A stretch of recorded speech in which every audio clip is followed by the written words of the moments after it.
C.S. 루이스의 고통의 문제. 책의 목적과 배경.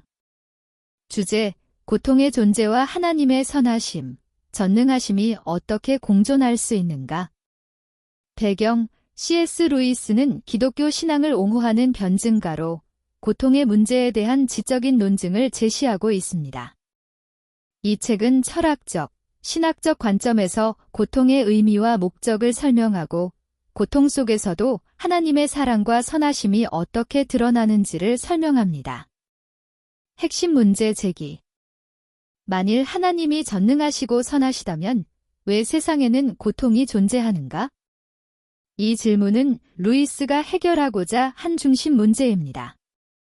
전능하신 하나님이 고통을 없애실 능력이 있고 선하신 하나님이 고통을 원치 않으신다면 세상에 고통이 없어야 하지 않느냐는 의문입니다. 이 딜레마에 대한 루이스의 답변이 책의 핵심입니다. 고통의 근본 원인. 자유의지의 선물.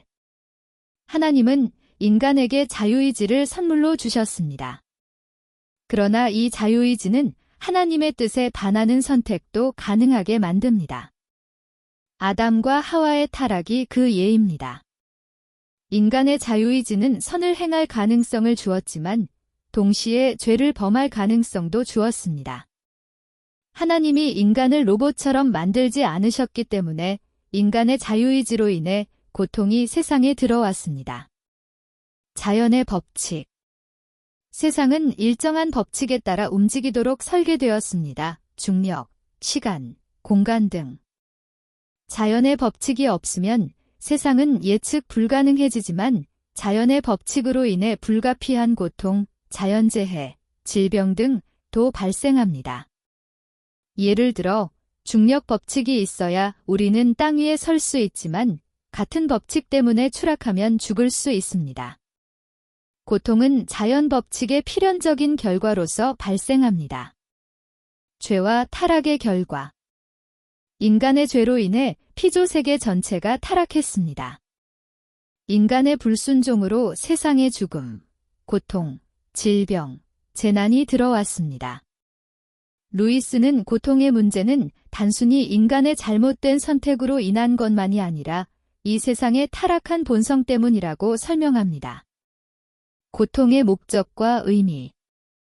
루이스는 단순히 고통의 원인을 설명하는 것에 그치지 않고 고통의 목적과 의미를 제시합니다. 고통은 하나님의 메가폰이다. 루이스의 유명한 말, 하나님은 우리의 기쁨 속에서 속삭이시고 양심을 통해 말씀하시며 고통을 통해 외치신다. 고통은 깨어난 세상을 향한 하나님의 메가폰이다. 평안할 때 사람들은 하나님을 잘 찾지 않지만 고통 가운데 있을 때 하나님을 찾게 됩니다. 고통은 하나님의 경고로 작용합니다. 잘못된 길로 가고 있는 사람을 돌이키기 위해 고통이라는 메가폰을 사용하신다는 것입니다. 고통은 영혼을 단련시킨다. 고통은 인간의 교만을 꺾고 겸손과 순종을 배우게 합니다. 루이스는 고통이 우리를 성숙하게 하는 도구라고 말합니다. 고통 없이도 성숙할 수 있지만 고통은 사람을 더 빨리 변화시키고 성숙하게 만듭니다. 예수님도 고난을 통해 온전하게 되셨다고 성경은 말합니다. 고통은 하나님과의 관계를 회복시킨다. 고통이 있으면 사람은 자신의 한계를 깨닫고 하나님께 의존하게 됩니다.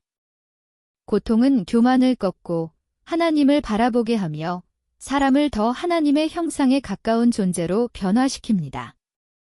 인간이 교만에 빠져 자기를 하나님처럼 여길 때 고통은 그 교만을 무너뜨립니다. 고통의 본질에 대한 이해. 루이스는 고통이 꼭 악한 것만은 아니라는 점을 강조합니다. 고통은 단순히 나쁜 일이 아니라 성장을 위한 과정일 수 있습니다. 예를 들어 운동할 때 근육의 고통이 성장을 위한 신호인 것처럼 고통은 하나님께로 나아가게 하는 과정입니다. 고통은 사랑의 표현이 될 수 있습니다. 하나님은 우리를 더 온전하게 만드시기 위해 고통을 허락하십니다. 고통 속에서도 하나님의 선하심은 변하지 않는다. 고통이 존재한다고 해서 하나님의 선하심이 의심되어서는 안 된다고 루이스는 말합니다.